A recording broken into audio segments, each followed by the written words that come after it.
MCB, taking safety to the next level.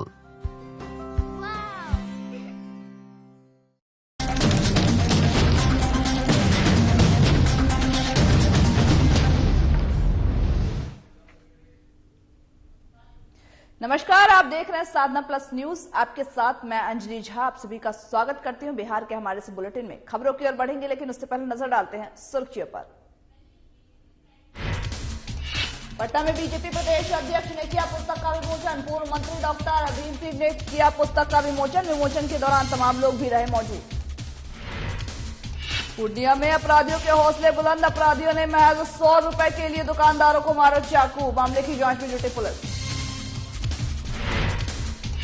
Motihari में पैसा लेकर नंबर देने का खेल उजागर। अंक नहीं मिला तो छात्रों ने किया जमकर हंगामा। अधिकारियों के आने पर प्राचार्य ने कबूला मांग।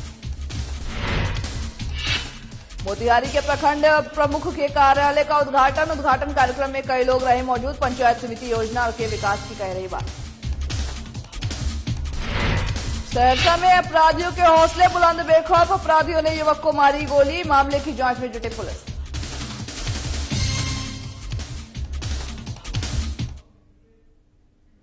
बुलेटिन की शुरुआत करते हैं, जहां पर पहली खबर सामाजिक न्याय बीजेपी बनाम कांग्रेस तथ्यों के आईने में आज इस पुस्तक का विमोचन बिहार के बीजेपी के प्रदेश अध्यक्ष संजय जायसवाल के हाथों किया गया है।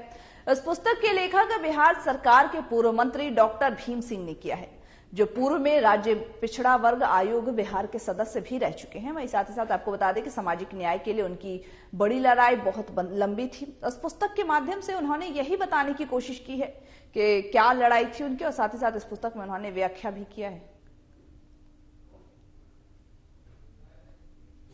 सबसे पहले तो मैं माननीय भीम सिंह जी का बहुत बहुत आभार व्यक्त करता हूं कि इन्होंने जो यह पुस्तक लिखी है वह साफ शब्दों में बताती है कि भारतीय जनता पार्टी ने सामाजिक न्याय के लिए क्या क्या कार्य किया और कांग्रेस की विरोध की राजनीति शुरू से रही है। चाहे वह काका कालेलकर रिपोर्ट हो, उससे लेकर के आज तक कांग्रेस ने हमेशा सामाजिक न्याय का विरोध किया।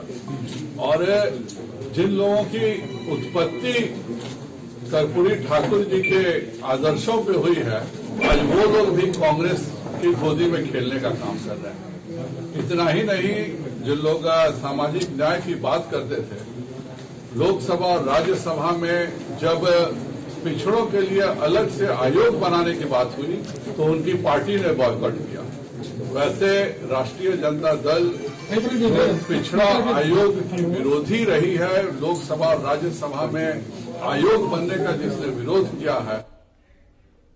अगली खबर बिहार के पूर्णिया से है, जहां पर महज 100 रुपए के लिए स्मैकरों ने दुकानदार को बेरहमी से चाकू से गोंद दिया। पूर्णिया शहर में इन दिनों युवाओं में स्मैक पीने का चलन बेहद ही बढ़ गया है, जिसकी वजह से आए दिन चौक चौराहों पर छिनतई मारपीट की घटनाओं में वृद्धि होती हुई नजर आ रही है। और इसी में आपको बता दें, जहां पर आलोक के हाट थाना अंतर्गत नेताजी चौक के पास किराना दुकानदार को स्मैकरों ने बेरहमी से चाकू से वार कर घायल कर दिया है। पीड़ित अमित कुमार को गंभीर रूप से घायल अवस्था में परिजनों के द्वारा ही राजकीय मेडिकल कॉलेज में भर्ती कराया गया है। कॉलेज के अस्पताल में भर्ती कराया गया, वहीं साथ ही साथ जहां उसका इलाज जारी है। इस बाबत में पीड़ित अमित कुमार ने बताया है कि मरंगा थाना निवासी अमित कुमार, गौरव और एक अन्य युवक अक्सर उसकी दुकान पर आकर के खरीदारी किया करते थे। वही 100 रुपए बकाया नहीं देने को लेकर के सभी लोग स्मैक के नशे में थे और मुझ पर चाकू से हमला कर दिया। मामले की सूचना के थाना पुलिस को दी गई। इसके बाद फिलहाल देखना यह होगा कि पुलिस इस पर आखिर कार्रवाई क्या करती है।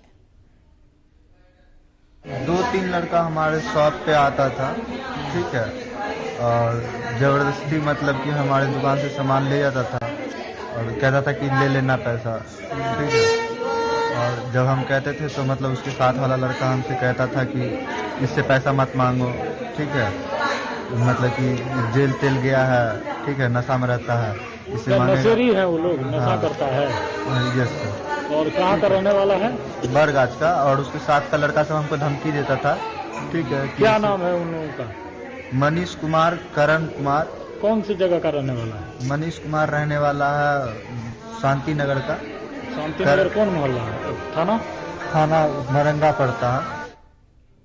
डॉक्टर विनोद शर्मा का मानना है कि उत्तर प्रदेश के चुनाव में समाजवादी पार्टी को आरजेडी समर्थन कर रही है। इसका कोई असर वहां देखने को नहीं मिलेगा। उत्तर प्रदेश में योगी आदित्यनाथ के चेहरे पर चुनाव लड़ा जा रहा है, वहां साथ ही वही 2/3 बहुमत से हमारी सरकार भी बन रही है।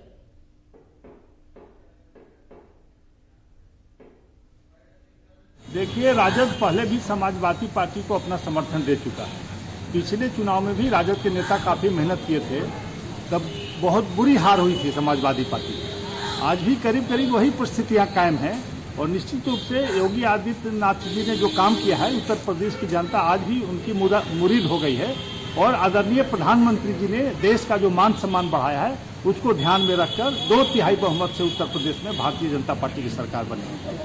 साहनी जी अलग तार ठोक रहे हैं, वो उनका क्या रहेगा उत्तर प्रदेश में? देखिए, सभी पार्टियों का अपना विस्तार करने का छूट है और साहनी जी भी अगर समझते हैं कि उन्होंने जन सरोकार के कुछ काम किए उत्तर प्रदेश में तो चुनाव लड़े, हम लोग को कोई आपत्ति नहीं है। उससे हमारे वोट बैंक पर कोई प्रभाव नहीं पड़ने वाला। जेडीयू कार्यकर्ताओं ने पूर्व विधायक कौशल यादव के नेतृत्व में पार्टी को आर्थिक रूप से सशक्त बनाने के लिए धन संग्रह किया है। इस अवसर पर पूर्व विधायक कौशल यादव ने कहा कि जिले को 10 लाख का टारगेट दिया गया है, जिसे कार्यकर्ताओं के द्वारा पूरा कर दिया जाएगा। वही साथ ही साथ बताया यह भी गया है कि इसमें आम जनता की कोई भागीदारी नहीं होगी।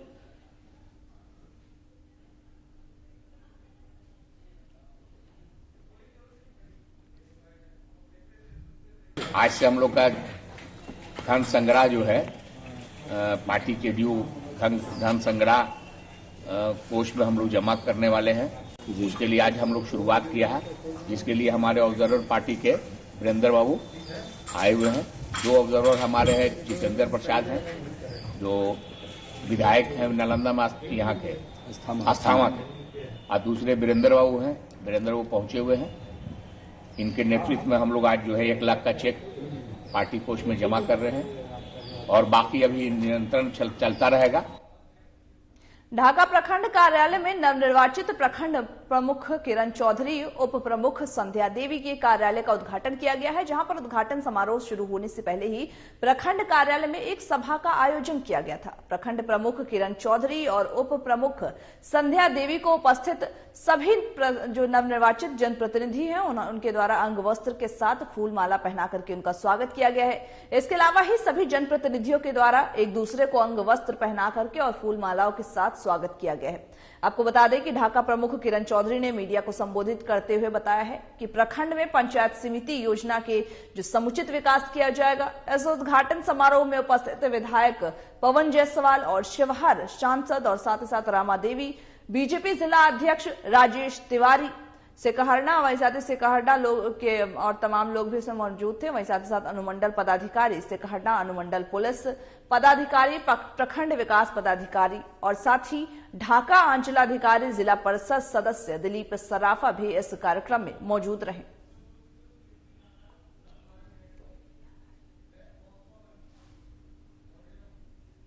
मैं आपके चैनल के माध्यम से आपके सबको प्रणाम करना और जितना भी प्रखंड के सबका काम अच्छा होगा। बहुत बढ़िया। जिस तरह लोगों ने जनता ने हम पे विश्वास किया, उनके विश्वास पर खरा उतरने की कोशिश करेंगे। दोनों प्रमुख और उप प्रमुख निर्वाचित होने पर दोनों बहुत बधाई और मैं आपके माननीय सांसद महोदय के यहाँ स्वागत है और माननीय विधायक जी का भी मैं स्वागत करता हूँ। और मैं चाहता हूँ कि जिस तरह से दोनों महिला सशक्तिकरण के तहत दोनों प्रमुख और प्रमुख निर्वाचित हुई है और ये दोनों जो है पुरुषों से बढ़ चढ़ करके काम करें और जहाँ तक हो सके हम लोग का सहयोग प्राप्त। पैसा 2 नंबर लो का खेल मोतिहारी के सबसे प्रतिष्ठित जिला स्कूल में हो रहा है, जहां पर पैसा लेने के बाद भी जो मनचाहे नंबर नहीं मिलने पर आज छात्रों ने स्कूल में जमकर हंगामा किया है। और साथ ही साथ आपको बता दें कि कोरोना टीकाकरण का निरीक्षण करने पहुंचे डीएम का घेराव कर छात्रों ने हंगामा किया है और स्कूल के प्राचार्य की काली करतूत से अवगत कराया है। डीएम के निर्देश पर अनुमंडल पदाधिकारी और जिला शिक्षा पदाधिकारी स्कूल में पहुंच करके मामले की जांच भी किया जा रहा है, जहां पर जांच में अधिकारियों के सामने ही प्राचार्य ने अपनी काली करतूत स्वीकार करते हुए छात्रों के पैसों को वापस देने का आश्वासन दिया है। साथ ही साथ अधिकारियों के सामने ही प्राचार्य ने समाचार संकलन कर रहे मीडिया कर्मियों के साथ दुर्व्यवहार किया है। इस दौरान प्राचार्य ने मीडिया कर्मियों के कैमरे और साथ ही मोबाइल को छीन करके स्कूल परिसर से निकल जाने की भी बात कही है। 10वीं और 12वीं की परीक्षा में शामिल होने वाले छात्रों को प्रैक्टिकल की परीक्षा में अधिक अंक देने के नाम पर ये धन उगाही की जा रही है और आप तस्वीरों में स्पष्ट रूप से देख सकते हैं कि हंगामे के बीच में स्कूल का कर्मचारी छात्रों से रुपए वापस कर रहा है। हंगामे कर रहे छात्रों ने बताया है कि हर एक मुद्दे पर स्कूल जबरन छात्रों से पैसा उगाही करता है। प्रैक्टिकल में पास कराने के लिए 200 से 300 रुपए और साथ ही 3 अंक की परीक्षा के लिए 3 अंक की परीक्षा के लिए वही 300 की वसूली किया जा रहा है और छात्रों के हंगामे के बाद रुपए को वापस करते हुए कर्मी अपना नाम बताने से बचते हुए नजर आए और कहा कि छात्रों के कागज में जो खर्च की वसूली की जा रही है वहीं प्राचार्य ने निर्देश दिया है कि छात्रों को जो पैसे लिए गए थे वो लौटाए जा रहे हैं। दरअसल आपको बता दें कि जो मोतिहारी के मंडल अधिकारी और साथ ही जो मीडिया कर्मी उन्होंने छात्रों को कागज से पैसे लेने जाने की बात कही है और साथ ही जो मोतिहारी के सदर अनुमंडल पदाधिकारी सुमन सौरभ यादव ने बताया है कि छात्रों के हंगामे की सूचना पर पहुंचे हैं, जहां पर स्कूल के प्राचार्य से वार्ता हुई है। छात्रों के रुपए लौटा दिए गए हैं। साथ ही यह भी कहा कि छात्रों की परीक्षा शांतिपूर्ण माहौल में किया जाएगा।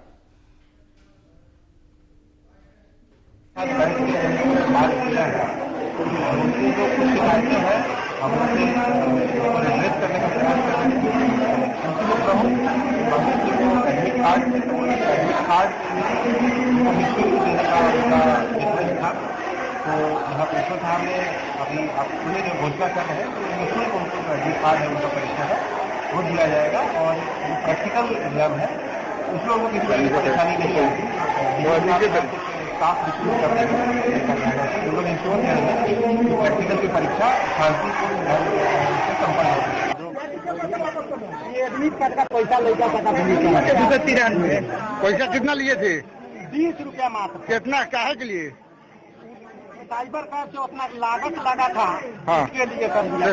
सरकार के तरफ से याद है सर 20 रुपया लेने के लिए तो कर रहे हैं। कौन? तुम लोग से पैसा कौन लिया था? क्या नाम है प्रिंसिपल का? प्रिंसिपल लिए देने का क्या बोला था लोग? 20 रुपये लग रहा है। तो आज वापस क्यों कर रहे हैं? क्योंकि ये गैर कानूनी है इसलिए वापस कर रहे हैं। पैसा नहीं देने पे सर प्रैक्टिकल का पेपर नहीं लिया जा रहा है। सर बोल दे रहा है लोग नहीं होगा, जो करना है जाओ करो। सर ना प्रैक्टिकल का पेपर एग्जाम दिए सर, उसमें पैसा लिया लोग। सर एडमिशन करवाए लोग, उसमें सर 1600 रुपया लिया लोग, 1 रुपया नहीं कम किया लोग। सर बहुत सारे जो काम हुआ करवाए लोग। सर स्कूल सब में पैसा लिया लोग। सर सब काम पैसा कौन ले रहा है? टीचर ले रहा है, मास्टर। जिला स्कूल में प्रैक्टिकल का एग्जाम देना है। क्या कहेंगे आप लोग? हम लोग ये कहना चाहते हैं कि हर एक चीज में पैसा इस स्कूल में लग रहा है और सर 9 से लेके सर हम लोग 10 तक इसमें सर क्लास के नहीं सर कोई पढ़ाई ढंग से हो रहा है और नहीं सर कुछ हो रहा है। और सर एडमिशन में सर पैसा लगा था 6-6 हजार रुपया, 6-6 हजार एडमिशन में पैसा लगा था। और उसके बाद रजिस्ट्रेशन के लिए पैसा लिया गया 1660 रुपया। उसके बाद प्रैक्टिकल के पैसा लिया गया आज 500 रुपया। और सर एडमिट कार्ड के लिए लिया सर 50 रुपया लिया गया। सर एडमिट कार्ड का सर कोई पैसा लगता है सर स्कूल सर हम लोग सर गरीब परिवार है सर हम लोग सम्मानित है। खबरों की ओर आगे बढ़ेंगे लेकिन उससे पहले रुकते एक छोटे से ब्रेक के लिए, जल्द होंगे हाजिर।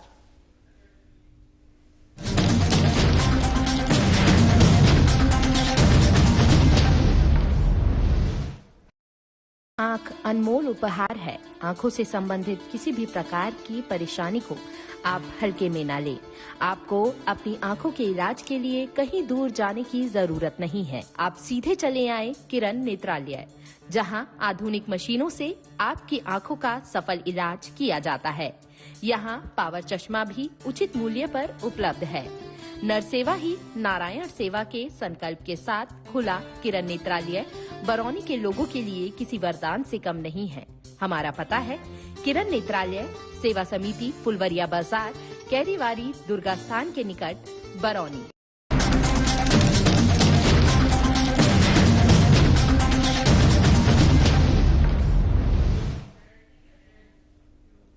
आप सभी का स्वागत है एक बार फिर से हमारे इस बुलेटिन में। खबरों की ओर आगे बढ़ेंगे, लेकिन आपको इससे पहले एक बड़ी खबर बता रहा है जहां जो कि पूर्णिया से आ रही है। पूर्णिया से इस वक्त की बड़ी खबर बता रहे हैं जहां पर पूर्णिया पुलिस को बड़ी सफलता हाथ लगी है। पुलिस ने 50,000 के इनामी अपराधी को किया गिरफ्तार। 3 हत्याकांड के आरोपी आशीष सिंह किए गए गिरफ्तार। खगड़िया जिले के अलौली थाना क्षेत्र के सुरसाहा से हुई है इनकी गिरफ्तारी। रिटायर्ड दरोगा के बेटे नीरज झा हत्या मामले में भी ये मुख्य आरोपी थे। गिरफ्तार आरोपी से पूछताछ कर जांच में जुटी पुलिस। इस वक्त की आपको बड़ी खबर बता रहे पूर्णिया से, आपको बड़ी खबर बता रहे जहां पर पूर्णिया पुलिस को ये बड़ी सफलता हाथ लगी है। पुलिस ने 50,000 के इनामी अपराधी को गिरफ्तार किया है। 3 हत्याकांड के आरोपी है आशीष सिंह जिनको गिरफ्तार किया गया है। वहीं आपको बता दें कि खगड़िया जिले के अलौली थाना क्षेत्र के सुताहा से गिरफ्तारी हुई है। रिटायर्ड दरोगा के बेटे नीरज झा हत्या मामले में भी मुख्य आरोपी है। ये गिरफ्तार आरोपी से पूछताछ में पुलिस जुटी हुई है। पूर्णिया से आपको बड़ी खबर बता रहे जहां पर पूर्णिया पुलिस को एक बड़ी सफलता हाथ लगी। पूर्णिया पुलिस ने 3 हत्याकांड की जो आरोपी आशीष सिंह है उसको गिरफ्तार कर लिया है। वहीं साथ ही आशीष सिंह को खगड़िया जिले के अलौली थाना क्षेत्र के सुताहा से गिरफ्तार किया गया है।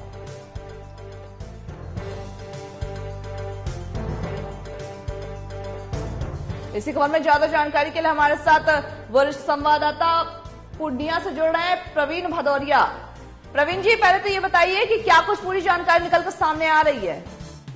मैम, ये आशीष अभिषेक कुमार सिंह उर्फ अटिया कुख्यात अपराधी था जिन्होंने हाल के दिनों में 3 हत्याकांड को अंजाम दिया था, जिसमें सीसीटीवी फुटेज भी सामने आई थी और पुलिस को लगातार इसकी तलाश थी। जिसमें रिंटू सिंह जिला पार्षद सरसी क्षेत्र से थे, उनकी हत्या दिन दहाड़े थाना से महज 50 मीटर की दूरी पर कर दी गई थी और पुलिस के लिए ये काफी चैलेंज बना हुआ था। और वहीं इसी बीच जो है 6 जनवरी को एक बिट्टू सिंह, वो भी कुख्यात अपराधी है, उसका करीबी नीरज झा का भी हत्या किया गया था, जिसमें नामजद अभियुक्त थे। ये पुलिस ने इसे काफी मशक्कत के बाद गिरफ्तार कर लिया है। इस बाबत में बताया यह जा रहा है, पुलिस के कप्तान दयाशंकर के द्वारा यह बताया गया कि रिंटू सिंह हत्याकांड के पूर्व बेनी सिंह हत्याकांड हुई थी, जिसमें ये नामजद अभियुक्त थे, उसमें भी इसकी संलिप्तता थी। पुलिस सभी पहलुओं पर जांच कर रही है। वहीं उसके बाद रिंटू सिंह जिला परिषद की हत्या हुई थी, जिसमें सीसीटीवी फुटेज भी स्पष्ट दिख रहा था इसको गोली मारते हुए, और उसी मामले में से गिरफ्तार किया है। वहीं नीरज झा के हत्याकांड में इसकी गिरफ्तारी हुई है। अभी तक पुलिस कप्तान के द्वारा यह बताया गया है कि इसकी संलिप्तता साजिशकर्ता के तौर पर नीरज झा की हत्याकांड में किया गया है। वहीं इसी मामले में नीरज झा को की जो हत्या हुई थी उसमें मोटरसाइकिल सवार के द्वारा गोली मारा गया था, जिसमें केशव कुमार झा को पुलिस ने गिरफ्तार किया है। वो मोटरसाइकिल चला रहा था और उसके पीछे एक युवक था जिसने गोली चलाई थी, उसकी अभी तक गिरफ्तारी नहीं हुई है। उसके गिरफ्तारी के लिए पुलिस धरपकड़ कर रही है। वहीं नीरज झा की जो हत्या हुई थी उसमें बताया यह जा रहा है पुलिस कप्तान के द्वारा कि बस स्टैंड में चुंगी लेने के मामले को लेकर विवाद हुआ था, जिसके तहत नीरज झा की हत्या हुई थी। वहीं रिंटू सिंह की हत्या और बेनू सिंह की हत्या अटिया के द्वारा जो किया गया था उसमें यह बताया जा रहा है कि आपसी विवाद था और जिसके तहत उसकी हत्या की गई थी, और उसमें मुख्य आरोपी के तौर पर अटिया था। और इसके पूर्व एक और अभियुक्त मिट्ठू सिंह को भी पुलिस ने गिरफ्तार किया था, जो नामजद अभियुक्त थे। उस मिट्ठू सिंह के ऊपर भी कई हत्या के मामले दर्ज थे पूर्व में। प्रवीण जी, कितने समय से फरार चल रहे थे, क्योंकि इनके ऊपर 50 लाख का इनाम भी रखा गया था? 50,000 रुपए का इनाम इसके ऊपर रखा गया था अटिया के ऊपर, लेकिन उसको फिलहाल पूर्णिया एसपी के द्वारा 25,000 की बात ही कही गई है और 25,000 का इनाम था अटिया के ऊपर। पुलिस के द्वारा किया गया था, उसके ऊपर इनाम लगाया गया था 25,000 का, जिस बाबत में अब उसकी गिरफ्तारी हो गई है। पूर्णिया पुलिस को यह एक बड़ी सफलता मिली है। जी, गिरफ्तारी की गई है। हरदा बाजार से इसकी गिरफ्तारी हुई है। मरंगा थाना अंतर्गत, पूर्णिया शहर के मरंगा थाना अंतर्गत हरदा बाजार है। इस संदर्भ में पुलिस कप्तान ने बताया था कि ये नीरज झा हत्याकांड के बाद मध्य प्रदेश में अपने एक मित्र के पास रह रहा था और पुलिस लगातार इस पर नजर बनाई हुई थी और उसी क्रम में पुलिस को यह सूचना मिली कि वह बिहार प्रवेश कर रहा है और किसी और बड़ी घटना को अंजाम देने का साजिश कर रहा है। तो वहीं इसे खगड़िया से ही पुलिस ट्रैप करती रही और अंततः मरंगा थाना के हरदा बाजार के पास से इसे गिरफ्तार कर लिया गया है। बहुत बहुत शुक्रिया हमारे साथ जुड़ने के लिए। तो ये थे संवाददाता प्रवीण जी, जो इन्होंने बताया कि 50,000 के जो इनामिया बदमाश थे उनको पूर्णिया पुलिस ने ये बड़ी सफलता हासिल करते उसको गिरफ्तार कर लिया है। अब बढ़ते हैं अगली खबर की ओर, जहां पर पूर्वी चंपारण जिले के कल्याणपुर थाना क्षेत्र के बकरी पंचायत के गोविंदापुर गांव में सोए अवस्था में रामजीवन राय को अपराधियों ने गोली मारकर उसकी हत्या कर दी है। वहीं मृतक के पुत्र शिक्षक अरुण यादव ने बताया है कि बीते 13 तारीख को बकरी पंचायत के पैक्स अध्यक्ष चेन्नई यादव ने घर आकर के उन्हें धमकी दी थी कि पुराना केस उठा लो नहीं तो अंजाम बुरा होगा, जिसकी सूचना मृतक के पुत्र अरुण यादव ने स्थानीय थाने में भी दी थी, लेकिन थाना अध्यक्ष कोई कार्रवाई नहीं कर पाए। वही साथ ही जिसके बाद रामजीवन राय की अपराधियों ने हत्या कर दी है उनकी। वही साथ ही साथ गांव वालों को इस घटना के लिए गांव वालों में इसको लेकर के काफी रोष भी व्याप्त है। आज रात्रि में हुई है।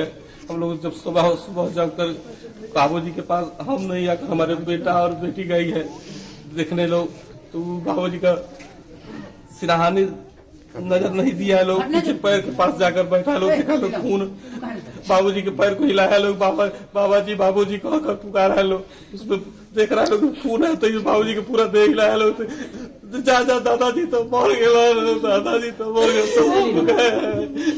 इसके लिए धमकी दिया था, आवेदन भी दिए थे थाना में, एक्शन नहीं लिया गया। सर के साथ आया था, बोला था कि बोल देना, कॉल जाके चिल्ला में लगा दे, ना तो इसका परिणाम पूरा होगा। को धमकी दिया था? को धमकी दिया?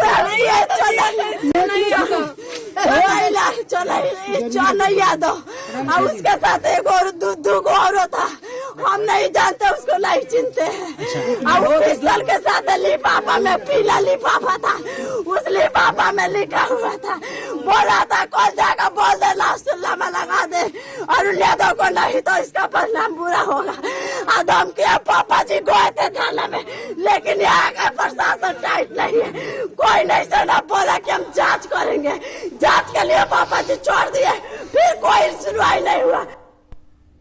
कटिहार रेल मंडल के डीआरएम पूर्णिया जंक्शन पहुंचे हैं। इस दौरान ही डीआरएम ने पूर्णिया जंक्शन और जलालगढ़ के जो रेलवे स्टेशन है उसका निरीक्षण किया है। वही साथ ही साथ पूर्णिया और आसपास के ट्रेडर्स और कृषक की सुविधा को देखते हुए कटिहार रेल मंडल के द्वारा ये मिशन मैच का लॉन्चिंग भी किया गया है। वही साथ ही साथ डीआरएम ने यह बताया है कि रोड ट्रांसपोर्ट के लिए वनिष्ठ जो रेलवे ट्रांसपोर्ट का उपयोग मक्का के आयात में करें, जिनके लेकर के जिनमें उसके बजट पर कोई प्रभाव नहीं पड़ेगा। साथ ही साथ यह भी बताया है कि रेलवे माल भाड़ा में कोई भी बढ़ोतरी नहीं हुई है, जिससे कि ट्रेडर्स और जो कृषक है उनको काफी लाभ मिलेगा। वही साथ ही साथ आपको बता दें कि मेज मिशन के साथ ही उनके तहत ही ट्रेडर्स और कृषकों के लिए एक हेल्प डेस्क का भी गठन किया गया है, जिससे उन्हें हर तरीके की सुविधा भी मिल जाएगी।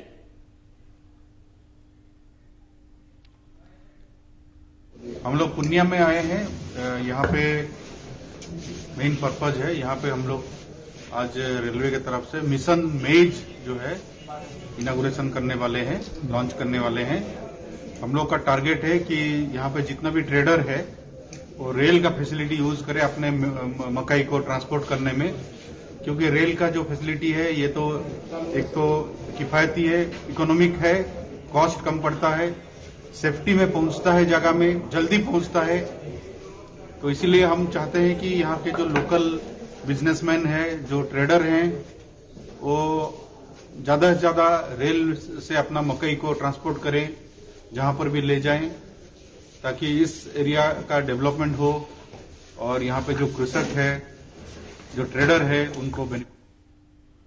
इन दिनों बिहार के सहरसा जिले में अपराधियों का मनोबल चरम पर है। आए दिन गोलीबारी की घटनाएं लगातार होती जा रही हैं और पुलिस प्रशासन इसे रोकने के बजाय शराब बरामदगी कैसे हो इसमें लगी हुई है और साथ ही साथ जो अपराधी है वो गोलीबारी की घटनाओं को लगातार अंजाम देकर के फरार हो जाते हैं। दरअसल ताजा मामला सहरसा जिले के कनरिया ओपी अंतर्गत घोगसम घाट पर मूर्ति विसर्जन के दौरान ही, जहां पर 18 वर्षीय कंकल यादव को गोली मार करके उसको गोली लगने से का मामला सामने आया है। वहीं परिजनों के द्वारा आनंद फानन में इलाज के लिए उसे सदर अस्पताल लाया गया। गोलीबारी की घटना से इलाके में दहशत का माहौल बन गया है। वहीं घटना की जानकारी मिलते ही मौके पर पहुंची पुलिस ने मामले की जांच शुरू कर दी है। जख्मी के परिजनों के अनुसार कंकल यादव बाजार से घर की ओर जा रहा था कि उसी क्रम में मूर्ति विसर्जन भी हो रहा था। उन्होंने कहा कि अपराध एक बगीचे के बगल में पहले से ही अपराधी जो हैं वो बगीचे के बगल में पहले से ही घात लगाए बैठे हुए थे। जब वहां कंकन यादव पहुंचा तो उसके ऊपर फायरिंग शुरू कर दी। परिजनों के अनुसार पुरानी रंजिश में गोली मारने की बात सामने आई है और गोली मारने वाले की भी पहचान गांधी यादव और साहब यादव के बारे में जानकारी दी गई है। फिलहाल पुलिस पूरे मामले की छानबीन में जुटी हुई है। बाजार से घर जा रहा था, उसी क्रम में वो सब मूर्ति विसर्जन हो रहा था। उसी क्रम में वो सब लड़का गाछी था छोटे समा घर से पूर्व, उसमें घात लगा के पहले से बैठे हुए थे। गांधी यादव, साहेब कुमार और पिता उसका बैजनाथ यादव, तीनों गोली मार के बेहोश हो गया। वो सब भाग गए। कहाँ गोली मारा, कारण? उससे पुरानी कुछ था, गाड़ी उड़ी के मैटर में कुछ। देर रात बेखौफ अपराधियों ने लूटपाट के दौरान एक युवक को गोली मार दी। दरअसल आपको बता दें कि घटना सदर थाना क्षेत्र के अंतर्गत भराई ओपी की बखरी भदौल के पास सुनसान सड़क पर हुई है। घटना के संबंध में यह बताया जाता है कि देर शाम आलोक कुमार सहरसा से ड्यूटी करके अपने घर कुमारखंड थाना अंतर्गत बेलारी की ओर जा रहे थे। रास्ते में चांदनी चौक के पास एक बाइक पर सवार 3 अपराधियों ने उनका पीछा शुरू किया और फिर रास्ते में 2 बाइक वालों और साथ ही साथ जो जा रहे थे वो उसके साथ चलने लगे। लेकिन भदौल और बखरी के बीच में मौका पाते ही बाइक सवार जो 3 बदमाश थे, 3 अपराधी, उन्हें देशी कट्टा दिखा करके रुकने को कहा। लेकिन अपराधी को देख करके आलोक रुक गया, जिसके बाद अपराधी उसके साथ छीना झपटी करने लगे और साथ ही साथ कुछ अधिक नहीं मिलने पर अपराधियों ने उससे बाइक की चाबी मांगी और फिर बाइक चाबी नहीं देने पर, बाइक की चाबी देने से इंकार करने पर एक अपराधी ने उसके पैर में गोली मार दी। एसडीओपी अजय नारायण यादव ने बताया कि जल्द ही अपराधियों की पहचान कर उन्हें गिरफ्तार कर लिया जाएगा। ठीक है, चांदनी चौक पर से आगा आगा बढ़ाई। खबर बिहार के हमारे इस बुलेटिन में बस इतना ही। मुझे दीजिए इजाजत और तमाम बाकी खबरों के अपडेट के लिए बने रहिए हमारे साथ और देखते रहिए साधना प्लस न्यूज।